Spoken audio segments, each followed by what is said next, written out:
Assalamualaikum warahmatullahi taala wabarakatuh.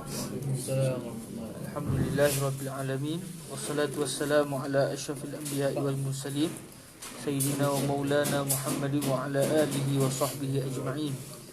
Asyhadu an la ilaha illallah wahdahu la syarikalah, wa asyhadu anna sayyidana wa habibana Muhammadan abduhu wa rasuluh. Allahumma salli wa sallim wa zid wa barik ala habibina wa sayyidina wa maulana Muhammadin wa ala ali sayyidina Muhammad, amma ba'd.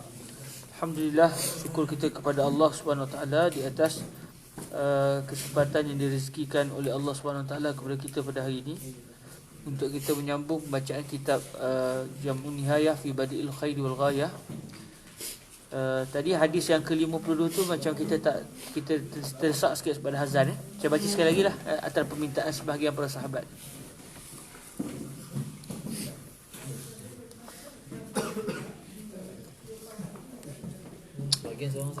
Dia sebahagian tu orang seorang ataupun dua orang. Yang penting Bismillahirrahmanirrahim. Bi isnadina al-muttasil ila sayyidina al-imam Ibn Abi Jamrah radhiyallahu anhu wa ardahu wa nafa'ana Allah bi ulumihi wa ulumi masyayikhi wa talamizatihi wa qurra'i jam'i nihayatihi wa sa'ir musannafati wa syurrahiha, Allahumma amin. Qala rahimahullah azza wa jalla an Abdullah ibn Umar radhiyallahu anhuma yaqul sami'tu Rasulullah sallallahu alaihi wa alihi wasallam yaqul kullukum ra'in wa kullukum mas'ulun 'an ra'iyatihi. Al-imamu ra'in wa mas'ulun 'an ra'iyatihi, wal rajulu ra'in fi ahlihi wa mas'ulun 'an ra'iyatihi, wal mar'atu ra'iyatun fi baiti zawjiha wa mas'ulatun 'an ra'iyatiha, wal khadimu ra'in fi mali sayyidihi wa mas'ulun 'an ra'iyatihi. Qala wa hasibtu an qad qala wal rajulu ra'in fi mali abihi wa mas'ulun 'an ra'iyatihi wa kullukum ra'in wa mas'ulun 'an ra'iyatihi. Jadi hadis yang ke-52 ini membicarakan tentang tanggungjawab. Setiap daripada kita ni takkan terlepas dari tanggungjawab. Maksudnya semakin tinggi kita di puncak, semakin besar tanggungjawab. Makin ke bawah, makin kurang. Last sekali siapa yang tak ada tanggungjawab lain, tak ada kata orang, kahwin tidak, anak pun tak ada, apa pun tak ada, dia ada diri dia. Maka dia bertanggungjawab ke atas diri dia. Antara faedah yang disebut oleh Fadilatul Syekh Yusri bin Rushdi,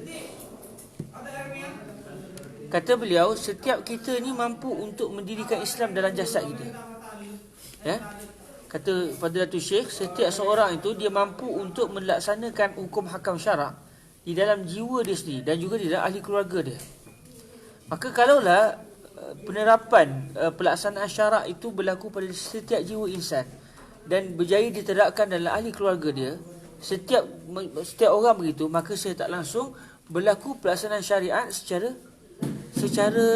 tenang tanpa perlu kepada peralihan kuasa. Kata beliau, sebab tu kalau kita tengok para ulama sufi dulu, mereka sangat mengambil berat kepada pentarbihan setiap individu tu. Jadi kalau kita dapat kerajaan sekalipun, walaupun kita ada kuasa, tapi kalau ada kuasa sekalipun, tapi kalau individu tu tak nak berubah, tak ada juga. Dia hanya takut kepada undang-undang, tapi dia tidak mampu untuk melaksanakan hukum hakam syarak terhadap diri dia sendiri. Jadi kata Fadilatul Syekh Yusri, kalaulah setiap orang berjaya untuk melaksanakan hukum hakam syarak pada diri dia sendiri, maka dia telah berjaya melaksanakan hukum hakam pada diri dia dan ahli keluarga dia. Jadi kalau kita dalam masyarakat kita berjaya terapkan begitu, secara tak langsung kita telah pun melaksanakan syariat tanpa perlu pada undang-undang. Antara yang pernah disebut oleh Fadilatul Syekh Yusri bin Rushdi adalah apa yang berlaku pada peperangan Perancis lawan Itali lawan Libya. Bila akhirnya Libya kalah, akhirnya Libya jatuh, dan kita semua tahu cerita bahawa Syekh Omar Muhtar dibunuh syahid. Apa yang berlaku? Tentera Itali nak merosakkan kaum muslimin.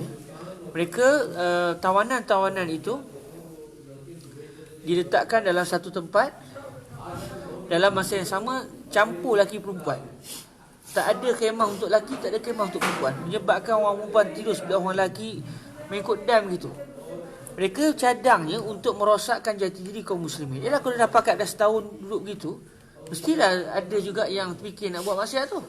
Tapi subhanallah, setahun berlalu tak ada satu pun anak yang tidak sah taraf tu lahir daripada kaum muslimin. Walaupun mereka dalam keadaan terdesak begitu, walaupun terpaksa tidur bersebelahan sekalipun, tetap mereka melaksanakan syariat Allah pada diri mereka. Sampai orang Itali kata, ni orang ke bukan orang ni? Nak kata dia berjaya pentadbiran para ulama sufi kepada kaum muslimin di Libya ketika itu, subhanallah. Syekh mereka dia orang terdekat Sanusi. Dan dalam hadis ni juga Syekh Husi menyatakan, wal khadimu ra'in fi mali sayyidihi. Khadim ini pada zaman hari dah tak ada dah hamba abdi. Tapi khadim ini dia seperti sekretar pada hari ini. Kalau kita dalam sebuah syarikat ada orang yang sentiasa akan disuruh oleh bos itu kan, awak buat ni, awak buat ni, awak buat ni. Maka sekretar itu, setiausaha dalam sebuah syarikat itu, dia sebenarnya membawa tanggungjawab sebagai khadim ni juga. Boleh kita nak terjemahkan begitu. Jadi setiap seorang tu apabila Allah Ta'ala amanahkan dia kena menjaga amanah itu. Dia tidak boleh buat, tak boleh belot. Dia tidak boleh, orang kata apa, tidak boleh pecah amanah, tidak boleh pecah amanah dalam amanah yang diserahkan kepada dia.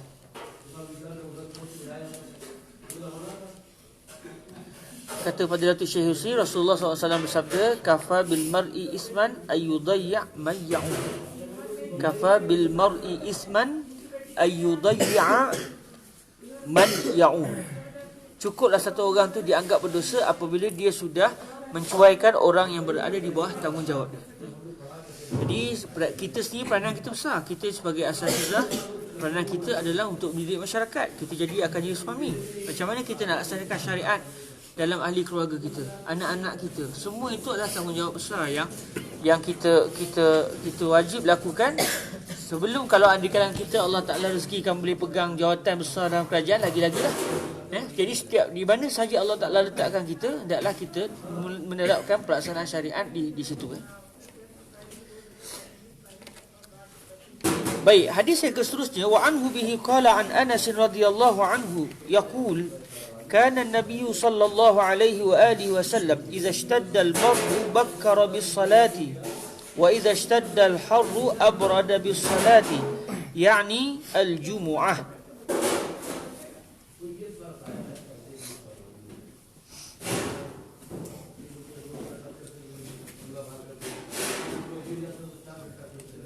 Dalam hadis yang diriwayatkan oleh Sayyidina Anas ni,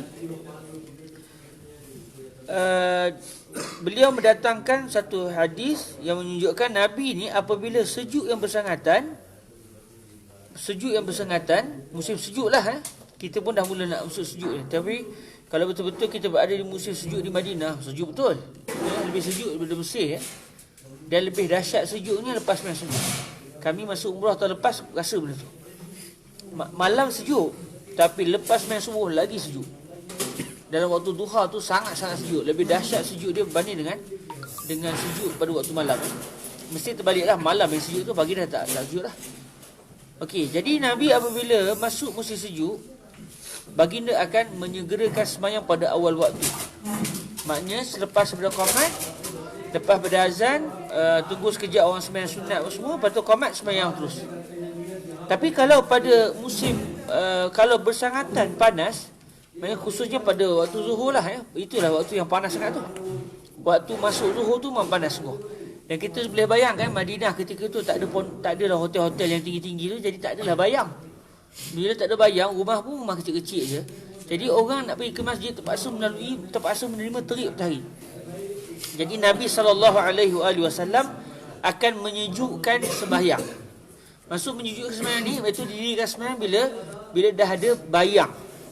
Bila matahari tu dah mula condong sikit, dia dah condong, masuk waktu zuhur, lepas azan tak qomat lagi. Tunggu sekejap, biar sampai matahari tu dah condong sikit. Jadi setiap rumah tu dah berbayang, ada bayang tepi dia.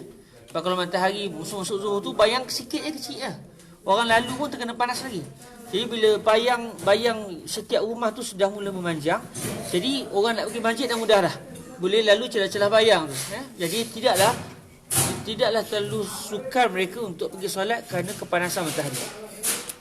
Wa iza ishtadda al-haru abrada bis-salah. Memang berlaku sembahyang akan dilewatkan sedikit.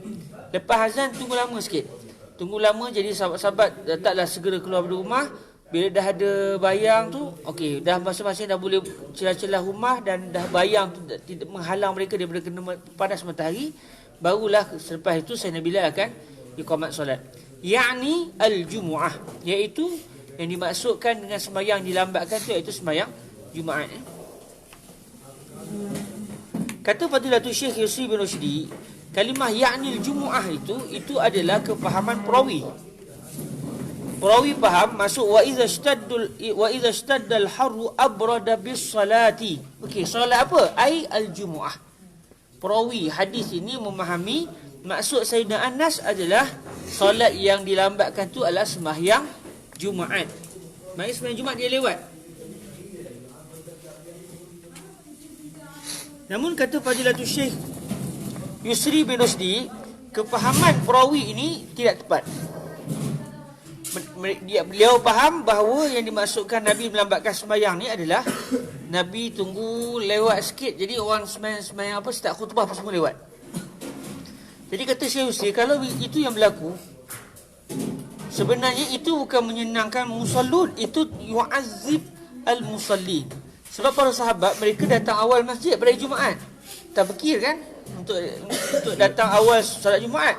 Bayangkan daripada pagi dia datang awal, bahkan ada yang stay pada subuh tak balik rumah dah, nak tunggu waktu sembahyang Jumaat. Tiba-tiba lambatkan sikit sembahyang Jumaat. Apa yang berlaku dengan makannya tidak apa, dia berlaku ta'zib. Sebab tu dalam hadis yang lain, para sahabat bagi tahu bila habis sembahyang Jumaat mereka balik dalam keadaan mereka balik di celah-celah bayang rumah. Jadi menunjukkan sembahyang Jumaat didirikan pada awal waktu. Lepas habis khutbah, solat balik tu okey, masih lagi ada bayang yang mereka boleh ikut celah-celah tu. Maksudnya tidaklah sampai terlalu lewat. Jadi mereka sempat balik ke rumah. Jadi menunjukkan sembahyang Jumaat didirikan awal. Jadi kefahaman perawi yakni Jumaat fihi nazar. Sebab bukanlah kefahaman ni kefahaman Sayyidina Anas. Sebab Sayyidina Anas memang hidup pada zaman tu. Jadi perawi selepas tu mereka fahamnya abrada bis salah ai abrada bis salatil Jumu'ah. Ini adalah kefahaman perawi, dan kefahaman perawi tidak maksum. Kalau solat zuhur macam mana? Kalau sembahyang zuhur memang Nabi lewatkan, sebab orang tak tunggu sembahyang zuhur daripada pagi. Okey, itu kalau musim panas dah. Macam di Malaysia walaupun panas macam mana pun tak panas sangat. Kita berada di Khatul Istiwa, jadi kalau panas sekali pun panas kita biasa-biasa je. Mesti begitu juga. Melainkan kalau musim panas subuh yang macam di belah-belah Asuhan tu terasa bahang dia. Perik muka kalau kena matahari di belah-belah sana. Tapi sekadar di Malaysia nak pula bagi dengan naik aircon, naik kereta. Jadi dia punya elah tu dah tak ada dah. Tapi pada zaman Nabi kita boleh bayangkan macam mana setiap rumah tak ada aircon, tak ada kenderaan. Nak pergi, kalau ada kenderaan pun terpaksa menghadapi matahari. Maka di sana ada kesukaran. Okey? Jadi apa Ustaz Zaki? Jadi maksud sebenar istadda wa idza istadda al-harru abrada bis salati ay abrada bis salati adh-dhuhri dunal jumu'ah. Itu yang dimaksudkan oleh hadis ini. Cuma perawi hadis ini beliau berbeza pendapat lah. Beliau faham dengan satu kefahaman yang tidak disetujui oleh guru kita Fadilatul Syekh Yusri bin Rushdi. Hatta Imam Bukhari pun sahihnya tidak bersetuju dengan kefahaman perawi ini. Namun oleh kerana salah seorang perawi memahami begini, maka didatangkan dalam sanad hadis. Jadi ya'ni Sayyiduna Anas al-Jumu'ah. Ini kefahaman perawi. Tak dinyatakan. Kita tengok baliklah dalam syurah hadis. Siapakah perawi yang dimasukkan sini? Boleh tengok balik dalam sanad hadis, tengok syurah hadis balik. Okey? Wa anhu bihi qala an Jabir ibn Abdullah radhiyallahu anhuma قال جاء رجل والنبي صلى الله عليه وآله وسلم يخطب الناس يوم الجمعة فقال أصليت يا فلان قال لا قال قم فاركع. Hadis yang diriwayatkan oleh Sayyidina Jabir bin Abdullah, radhiyallahu anhuma cerita tentang suatu Nabi sedang berkhutbah Jumaat. Masuk satu orang lelaki dalam masjid baginda Nabi. Lalu Nabi pun terus tanya dia, "As-sallaita ya fulan?" Menunjukkan bahawa khatib dalam khutbah boleh dia tanya orang. Tapi kita tak pernah buat gitu. Kalau buat terkejut makmum tu Dia tengah khutbah, pakcik tak sembahyang ni tak? Dia nak jawab pun jadi terkejut. Boleh jawab ke kan? Tapi benda sebenarnya tak ada masalah. Dia boleh berdialog. Sayyiduna Omar suatu berkhutbah pernah sedang berkhutbah, tiba-tiba Sayyidina Osman masuk. Agak lewat. Jadi Sayyidina Omar kata, "Kenapa lewat? Tengah khutbah, kenapa datang lewat?" Jadi Sayyidina Osman pun sebut aku. Lepas tu Sayyidina Osman kata, "Dan aku pun tak sempat mandi Jumaat." Tak mandi sebab juga. Jadi berdialog tu Jadi tak ada masalah seorang khatib untuk menegur makmum sewaktu dalam khutbah. Tapi kita kalau benda ni jarang berlaku di Malaysia. Saya rasa tak pernah berlaku pun. Kalau berlaku sini suka khabar Tapi cakap tak masuk lagi, jadi tak berlaku lah. Cuma kalau lah contoh ada benda-benda yang begitu yang kita nak tegur dengan baiklah. Sebab bila orang ramai, kalau tegur tak kena cara, malu orang yang ditegur. Jadi dalam hadis ni Nabi tanya sahabat tadi, "Kamu dah semayang belum?" Maksudnya, "As-sallaita tahiyatal masjid?" Soalan dia, "As-sallaita ya fulan?" Lamma dakhaltal masjid, bila masuk masjid ni kamu dah sembahyang sunat belum? Lalu sahabat tadi kata, "Tidak ya Rasulullah." Lalu Nabi kata, "Qum farka'." Bangun dan rukuklah. Terus rukuk ke? Apa dia maksud tadi?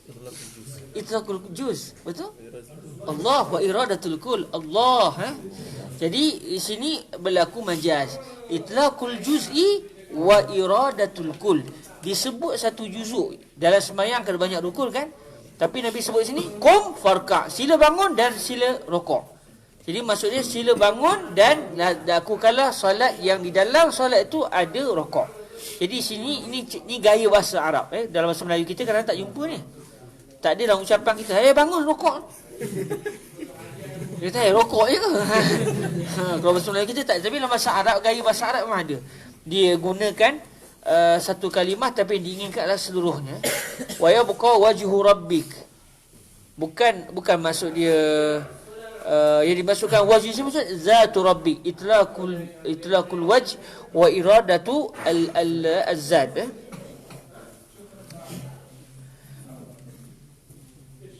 Jadi dalam hadis ini mazhab Imam Asy-Syafi'i radhiyallahu taala anhu memahami bahawa di sinilah adanya pensyariatan sembahyang sunat tahiyatul masjid satu, yang kedua hatta ketika khutbah sekalipun. Okey? Sebab ketika khutbah sepatutnya haram sembahyang tu. Okey, waktu haram sembahyangnya kita belajar yang biasa itulah, tapi ada satu lagi waktu haram sembahyang, itu sewaktu khutbah sedang berlangsung. Kita pula pergi sembahyang. Itu maksud dia apa? Maksudnya kita tak nak dengar khutbah. I'rad anil khutbah. Jadi di situ datang pengharaman tu. Cuma melainkan hanya sembahyang tahiyatul masjid. Sembahyang tahiyatul masjid. Bagi orang yang dia masuk masjid ketika khutbah sedang berlangsung, hendaklah dia mendirikan sembahyang terus. Jadi kata Fadilatul Syekh Yusri bin Rushdi, apabila seorang itu masuk dalam masjid suatu khutbah sedang berlangsung, hendaklah dalam mazhab Syafi'i kita disunatkan dia sembahyang tahiyatul masjid, tetapi hendaklah dia hanya solat berdasarkan yang wajib saja. Sebab ketika itu dah haram dah sembahyang. Tapi diizinkan. Bila diizinkan ala qadri darurah. Maknanya baca Fatihah, dia tak baca surah, rokok terus. Rokok pula sekadar cukup tamakninah, tak perlu sampai rokok. Oh dia pun Rabbana Allahumma inni raka'tu macam mana itu? Dia kena rokok baru ingat. Selagi tak rokok tak ingat. Macam mana solat lagi? Ya subhan. Daripada awal macam mana?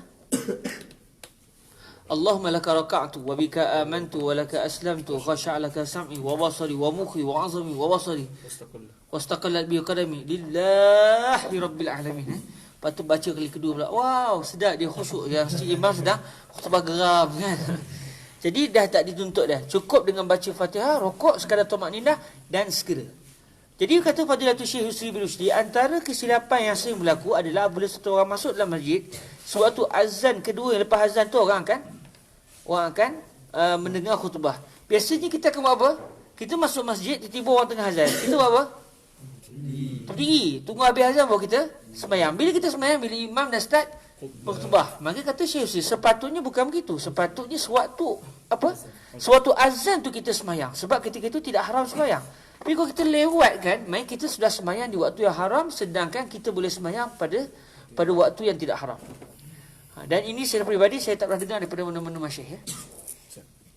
Dia khutbah start tu bila imam sebut Assalamualaikum warahmatullahi wabarakatuh, dia dah mula. Sebab kan kita kan biasa azan berlaku selepas salam. Khutbah bermula selepas pada selesai azan. Maksudnya yang salam tu kira tak belum lagi. Belum lagi, sebab dia punya starting dia lah. Dia sunat tak salam sebelum salam tu azan tu baru sambung. Itu sunnah Sayyidina Osman pada zaman Nabi, macam di sini, macam yang dibuat di sini. Maknanya cuma kalau tak silap saya, pada zaman Nabi dulu, bila zaman Nabi, bila masuk waktu, masuk waktu, imam akan naik khutbah, tu khutbah lah. Cuma dalam kefahaman mazhab Syafi'i kita, bila masuk waktu sembahyang sunat dulu, sembahyang sunat qabliyah. Dalam mazhab Syafi'i kita ada qabliyah sembahyang Jumaat, walaupun ia ditentang oleh sebahagian mazhab lah. Tapi dalam mazhab kita ada qabliyah sembahyang Jumaat, ada ba'diyah sembahyang Jumaat. Jadi kalau tatbik mazhab Syafi'inya, bila kalau kita nak laksanakan macam yang Nabi buat, maknanya bila azan, bila masuk waktu, bila dah dapat waktu azan, dah masuk waktu, sembahyang 2 rakaat dulu. Lepas selesai 2 rakaat, barulah muazzin azan. Lepas azan terus khutbah. Itu yang dilaksanakan lah. Pada zaman Sayyidina Osman, kalau tak silap ni, zaman Sayyidina Osman azan sebelum waktu. Macam buat ni. Sini azan sebelum waktu Cuma setengah jam sebelum masuk. betul lah kalau macam tu, azan sebelum waktu. Azan sebelum waktu tu supaya apa? Supaya orang yang di pasar macam tu cepat-cepat balik, sebab waktu dah dekat masuk. Jadi azan kali pertama tu untuk apa? Untuk memberitahu yang waktu akan masuk tak lama lagi. Tapi yang dibuat pada hari ini tu bukan sunnah Sayyidina Osman. Pun begitu, kata Fadilatul Syekh Yusri, dia juga tidak menjadi masalah kerana azan kali pertama tu orang betul dah masuk waktu, orang pun pergi sembahyang. Jadi dia tidak menjadi masalah. Azan kali pertama sebab nak bagi tu masuk waktu, cuma dia lewatkan sikit khutbah. Okey, bagi peluang sebab orang pun dah sibuk semua. Baru ni kan kalau azan ke-12. Saya tak silap azan sini tentu baru ni ke-12. Betul. Itu yang bila masuk ke tu. Mungkin orang yang baru sampai dia tak tahu. Maksudnya tuan perempuan kan. Sembahyang dia sangka kan azan tu dah masuk waktu Zuhur. Dia ikatnya Zuhur 12 sebelum. Macam mana tu kan? Medis sembahyang sebelum masuk waktu. Sembahyang tak sah. Sembahyang tak sah. Sembahyang fardu ni tak sah. Kalau dia sembahyang sebelum waktu. Jadi sebenarnya yang dibuat pada zaman Nabi lepas azan terus khutbah. Okey? Azan sekali Zaman Nabi azan sekali, azan bila masuk waktu. Bila masuk waktu azan dan khutbah. Cuma kalau berdasarkan kefahaman mazhab Syafi'inya, kalau ikut zaman Nabi tu, kefahaman mazhab Syafi'i maknanya bila masuk waktu orang tak azan lagi, sebab lepas azan nak khutbah terus. Jadi mereka akan sembahyang dulu. Lepas habis dah semua sembahyang sunat baru akan azan. Azan untuk nak beritahu lepas dia khutbah. Lepas azan khutbah terus. Zaman Sayyidina Osman pula, oleh kerana orang sibuk ke pasar, kadang masa tu tak ada jam semua. Jadi dia azan sebelum waktu. Azan kedua tu memang lepas tu khutbah terus. Azan kedua tu memang pada waktu dia. Pada waktu dia lah. Okey, pada waktu dia. Cuma hari ni lain terus. Tapi walau bagaimanapun, walaupun dia satu orang kata pun macam bid'ah lah, benda yang tak buat oleh baginda Nabi, sebab zaman kita lain terus. Azan pertama masuk waktu, azan kedua tu untuk khutbah. Tapi dia sebenarnya masih lagi yuhaqiq maqasid asy-syar', iaitu supaya orang datang awal untuk solat Jumaat. Sebab Sayyidina Osman lagi azan sebelum waktu terus. Tapi tak ditegah oleh para sahabat kerana dia yuhaqiqu maqasid asy-syariah. Antara contoh bid'ah yang dibuat oleh Sayyidina Osman yang dipersetujui oleh para sahabat. So yang kat sini dia buat kira Sayyidina Osman punya cara. Terus tak? Tapi kalau kat Malaysia tak. Zaman Sayyidina Osman tak buat macam tu. Zaman azan ya. Yang dibuat di sini kira mengikut konsep zaman Sayyidina Osman lah.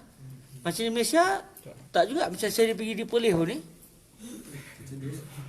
dia azan sekali je. Dia tak azan 2 kali rasa. Dia ikut macam zaman Nabi terus Dia ikut macam zaman Nabi. Ya betul, dia ikut macam zaman Nabi.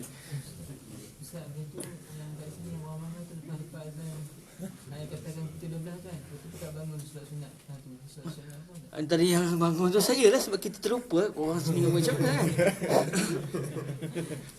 Tapi tak apa, Allah Ta'ala karim buat macam mana kan?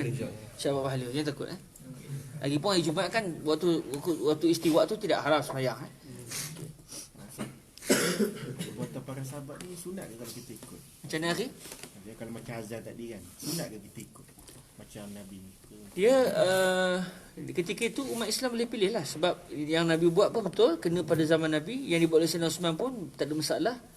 Jadi kalau kita nak ikut mana-mana pun tak masalah. Ni dapat ke pahala? Ya, kalau kita niat untuk itibak para sahabat, yang para sahabat pun bila mereka dah sepakat ni, itu juga kena Allah. Sebab berlaku ijma'. Berlaku ijma' bahawa perbuatan Sayyidina Osman tu tidak bercanggah dengan syarak. Jadi tak ada masalah. Dia ketika itu perang ijma' tu ikut daripada apa yang Nabi buat. Tak juga. Sebab dia hanya untuk menyatakan bahawa benda ni yajuz ijma'. Ada apa-apa yang Nabi buat pun kira ijma' kan tak? Memang semestinya ijma' lah. Macam semayang ijma' kan. Sebab para sahabat, dia tidak mengatakan wajib kena buat begitu. Dia kata yajuz. Dia tak kahir. Kalau sembahyang fardu 2 waktu, dia jadi sembahyang sunat. Kalau sengaja batas semayang. Tapi kalau tak sengaja, lepas contoh macam di Mesir kadang-kadang Syekh Yusri pernah cerita, mak Syekh Yusri bila azan kali pertama, dulu kan di Mesir ada 2 kali azan. Ikut mazhab Syafi'i 2 kali azan. Jadi bila azan kali pertama tu, mak Syekh Yusri ingat masuk dah tu. Angkat takbir terus semayang subuh. Jadi kalau berlaku macam tu, tadi dah semayang, rupanya semayang sebelum waktu. Jadi dapat pahala sunat. Cuma sah ke fardu tu? Tak sah. Dia kena semayang sekali lagi. Ini semayang dia buat tu tak jadi tak menyelesaikan fardu. Okey? Tak menyelesaikan fardu. Dia kena semayang sekali lagi lah. Sebab tu akhirnya mesti tukar terus. Tak ada istilah 2 kali azan. Sebab zaman Nabi, kata Fadilatul Syekh Husain bin Rusdi, walaupun ada 2 azan tapi 2 muazzin. 2 muazzin. Sayyidina Bilal azan sebelum masuk waktu. Manakala Sayyidina Ibnu Ummi Maktum azan pada ketika azan ketika masuk waktu subuh. Jadi orang tahu suara siapa. Zaman kita hari ni bercampur terus. Kadang orang yang sama azan dia kena pening dia masa tu ni. Kalau ikut mazhab Syafi'i lagilah. As-salatu khairun minan naum tu yang azan mula pun sebut juga as-salatu khairun minan naum. Jadi tak dapat, jadi berlaku tasyabuh. Jadi sebab itulah akhirnya para ulama ambil pendirian sebelum masuk tu dibuat targhib. Ada macam bacaan selawat, zikir. Jadi, subuh nak masuk. Jadi yuhaqqiq maqasid asy-syar'i, maqasid asy-syariah. Bid'ah tetapi tidak bercanggah dengan syarak, sebab bid'ah yang ditegah oleh syarak apabila dia bercanggah dengan syarak. Tapi kalau dia tidak bercanggah dengan syarak, dia termasuk bid'ah yang kena dengan syariat. Banyaklah kalau kita bacalah hadis banyak sangat. Sayyidina Umar buat sembahyang tarawih berjemaah. Lepas tu jadi ada satu imam. Itu semua bid'ah. Batas Sayyidina Umar apa kata? Ni'matil bid'atu hazihi.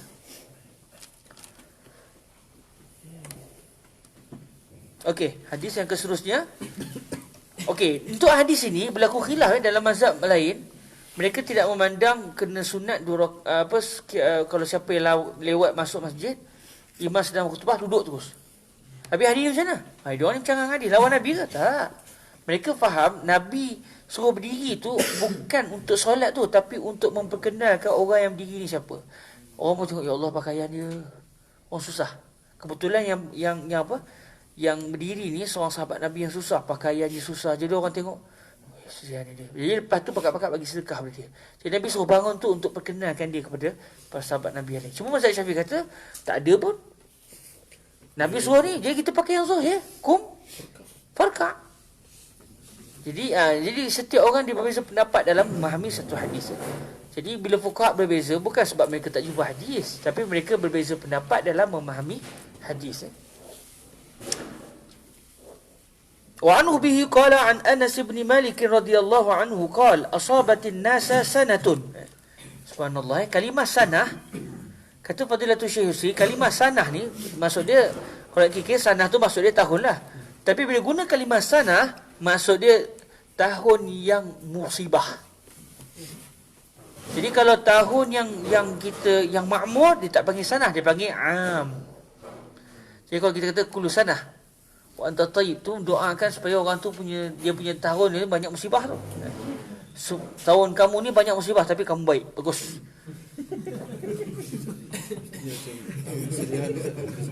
Tak relax. Baik, dari segi bahasa boleh guna macam ni. Okey. Amul huzni Kenapa digunakan kalimah amul huzni? Wallahu a'lam, saya tak tahu. Betul dah. Kita pun mesti tak sebut sanatul huzni.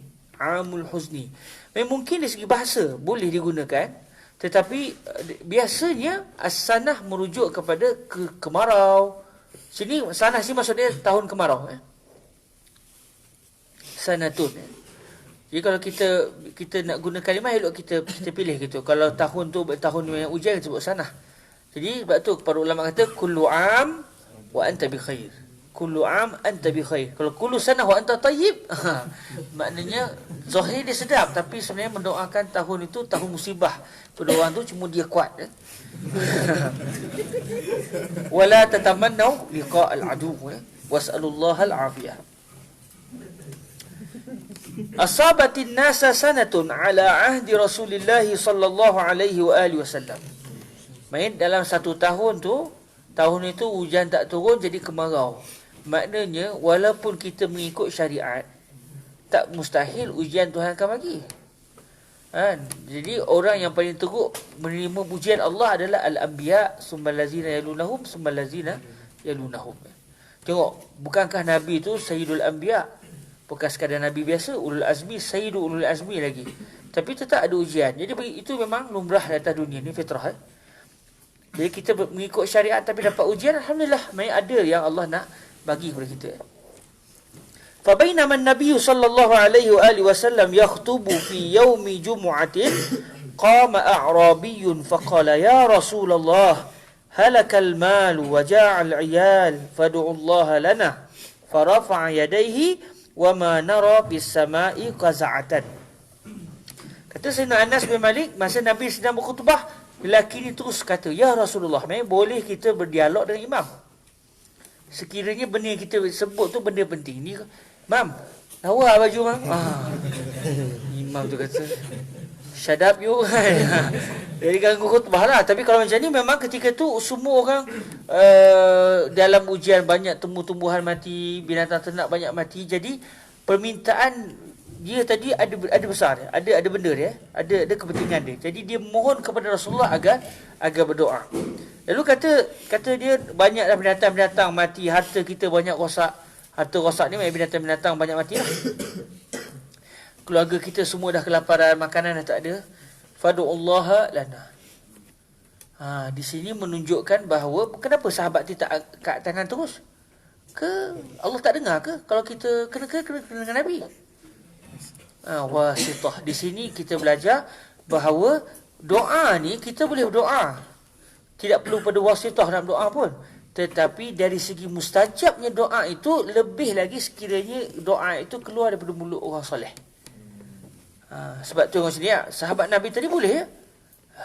Yani nahnu kazalik nastati huwa labudda kullu du'a nas'al rasul. Hayya bina kullu wahid ya rab ya rab ya rab. Habis muskilah. Tapi masalahnya Tuhan nak dengar ke tidak? Ini sahabat ni. Kalau kita lagi-lagi bukan sahabat pula. Jadi sebab itu menjadi sunnah kita memohon doa orang salih. Hatta dalam Al-Quran pun Allah sebut wa izistasqa Musa liqaumihi. Kenapa kaum Nabi Musa tak angkat tangan terus? Tapi minta ikut Nabi Musa. Sebab Nabi Musa merupakan yang dekat dengan Allah Azza wa Jalla. Jadi sini menunjukkan bahawa berlaku tawassul di dalam doa. Kalau orang bertikai, ni orang masih hidup. Kan kalau kita tanya kawan-kawan kita, dia kata, ni orang hidup boleh lah. Orang mati dah tak boleh dah. Oh, maknanya kalau orang hidup, dia bagi mudarat dan manfaat. Maknanya, subhanallah, Allah Ta'ala berbagi manfaat. Bagaimana? Orang hidup pun boleh bagi manfaat dan mudarat. Main di sana ada lagi yang selain daripada Allah yang memberi manfaat dan mudarat. Lagi dahsyat.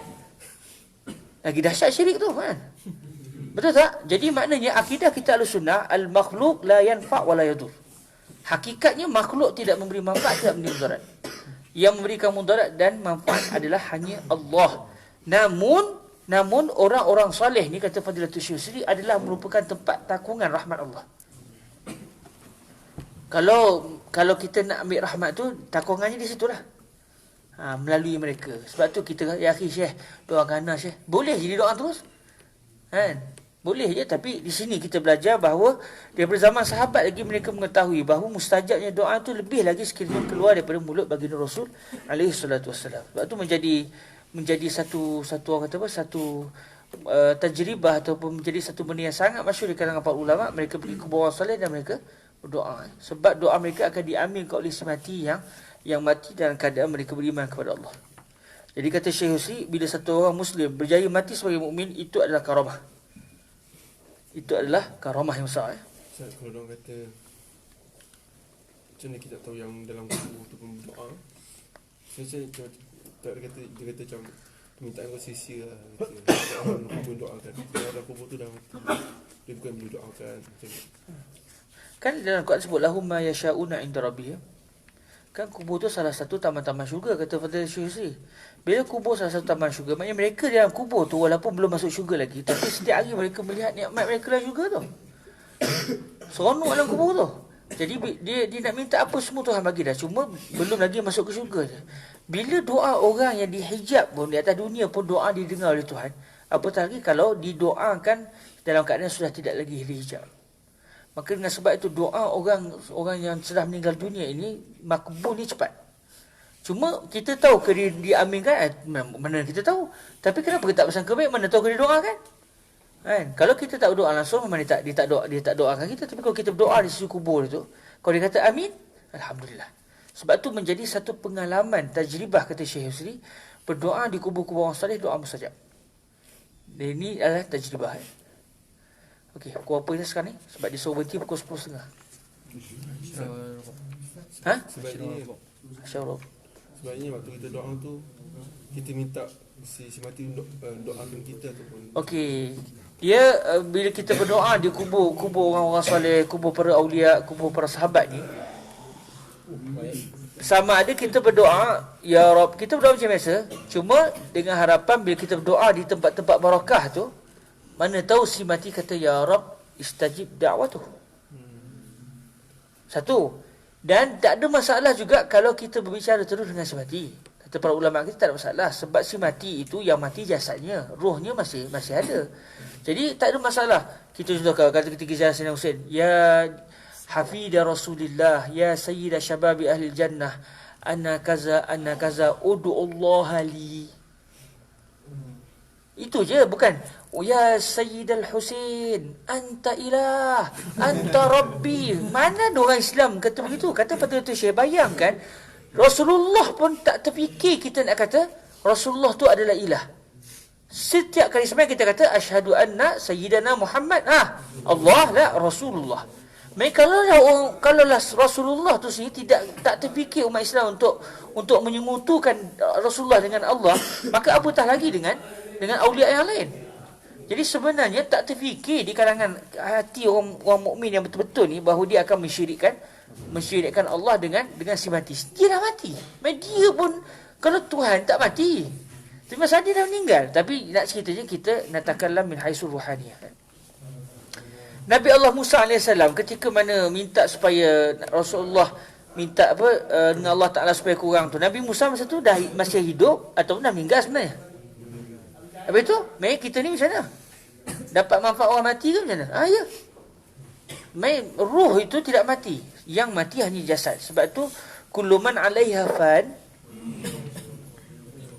Okey, kullu man 'alaiha fan wa yabqa wajhu rabbika dzul jalali wal ikram.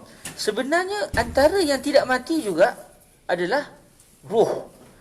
Ruh dia makhluk tapi dia tidak mati. Allah Ta'ala tajallikan pada roh itu sifat al-hayah.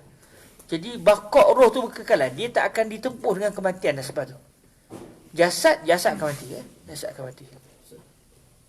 Bahasa diorang sama ke seperti diorang hidup? Bahasa mereka? Saya tak tahu tu. Wa yas'aluna ka'ni ruh. Benda kalau ke dalam tu tak tahu dia bahasa apa. Cakap Arab Pusah ke, cakap Arab Ami ke tu, saya tak tahu lah. Ni hadis tak habis ke ni? Silakan. Kalau dekat masyarakat nanti kita dibangkitkan tu roh saja ke ataupun dengan jasad? Dibangkitkan jasad. Dengan jasad. Sebab tu dia daripada kubur tu tumbuh balik. Di akhirat nanti kita dengan jasad. Tapi di selepas kita meninggal dunia, ruh lah. Jasad ghalibnya akan hancur lah. Melainkan jasad para nabi, para awliya kekal lah. Maksudnya dibinakan balik jasad untuk Ya, ditumbuhkan balik jasad. Sebab tu biasanya manusia semua akan reput melainkan tulang last kali tu. Tulang subi ke kita lagi. Dia panggil ajabu az-zanab ke apa dalam hadis. Ajabu az-zanab last kali kan. Tulang kau tak siap orang Melayu tulang tongkeng ke apa yang last kali tajam ke. Itu. Tulang punggung yang last kali tu Jadi balik kepada hadis tu boleh. Saya sentuh tadi tentang ud'ullah lana, tu lama pula di situ Kata Sayyidina Anas, wa ma nara fis sama'i qaza'atan. Kami masa tu tengok langit ni tak ada langsung awan. Langsung tidak ada awan.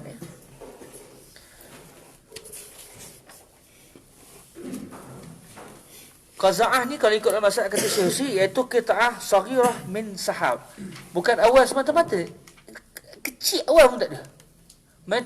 Langit tu langsung tak berawan. Maknanya bila tak ada awan, tak turun hujan lah.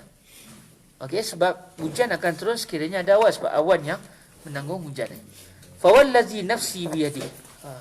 Kata Sayyidina Anas, ma wada'ahuma hatta sara as-sahabu amsal al-jibal thumma lam yanzil an minbarihi hatta ra'aitul matara yatahadaru ala lihyatihi sallallahu alaihi wa alihi wasallam famutirna yawmana zalika wa minal ghadi wa min ba'dil ghadi wallazi yalih hatta al-jumu'atil ukhra. Tengok langit tak ada lepas Nabi kata Sayyidina Anas, demi Tuhan yang aku ni dalam genggaman kekuasaannya, Nabi tak turun pun tangan tu, melainkan aku tengok langit tiba-tiba penuh dengan awan macam gunung yang besar. Tadi tu langsung tak ada awan, tiba-tiba mari awan seperti jibal seperti gunung-gunung yang besar, dan Nabi tak turun pun daripada mimbar, dan turun lagi, dah menitis dah air hujan. Di masjid Nabi ni lah, di masjid Nabi alaihi salatu wassalam. Akhirnya kata Sayyidina Anas, hari itu hujan turun, besoknya pun turun, lusanya pun turun, berterusan sampai ke Jumaat yang ke-9. Turun tak berhenti seminggu. Okey. Wa qama zalikal a'rabi aw qal ghairuhu. Berlaku syak rawi sini.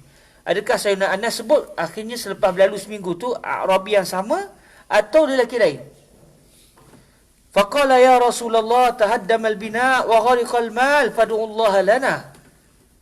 Ya Rasulullah, ini hujan turun tak berhenti-berhenti ni kan. Habis dah, harta kita semua dah tenggelam kan. Rumah pun roboh dah. Rumah dulu dengan tanah semua kan. Rumah pun habis roboh. Fad'ullaha lana. Lalu farafa'a yadayhi wa qala Allahumma hawalaina wa la alaina fama yushiru bi yadihi ila nahiyati minas sama' illa farajat wa saratil madinatu mislal jawbati wa salal wadi qanatu syahran walam yaji ahadu min nahiyatin illa haddatha bil jawd. Jadi kata Sayyidina Anas, selepas minggu berlalu tu hujan berterusan, sama ada orang Arab yang sama atau yang Sayyidina Anas sebut orang Arab yang lain, minta supaya Rasulullah berdoa. Rasulullah pun mengisyaratkan ke langit. Nabi buat gitu, Allahumma hawalaina wala alaina. Bila Nabi arahkan begitu, bergerak awan ke arah yang Nabi sebut. Akhirnya Madinah seperti jaubah, seperti bulatan. Hujan turun, tapi di Madinah tak kena. Jadi hujan berterusan turun. Jadi menyebabkan wadi Qanas. Sebab perasan masa kita pergi Uhud tu, kita perasan tak macam ada parit besar tu.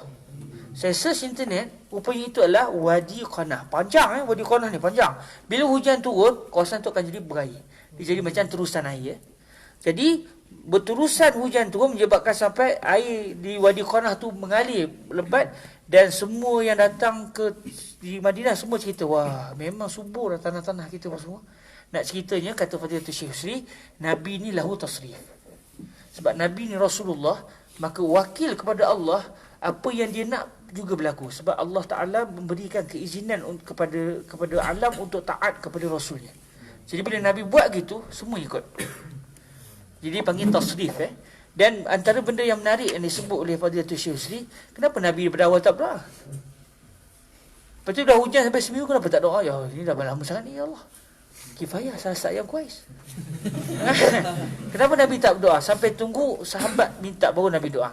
Sebab Nabi ni pada diri Nabi ada al-qanaah.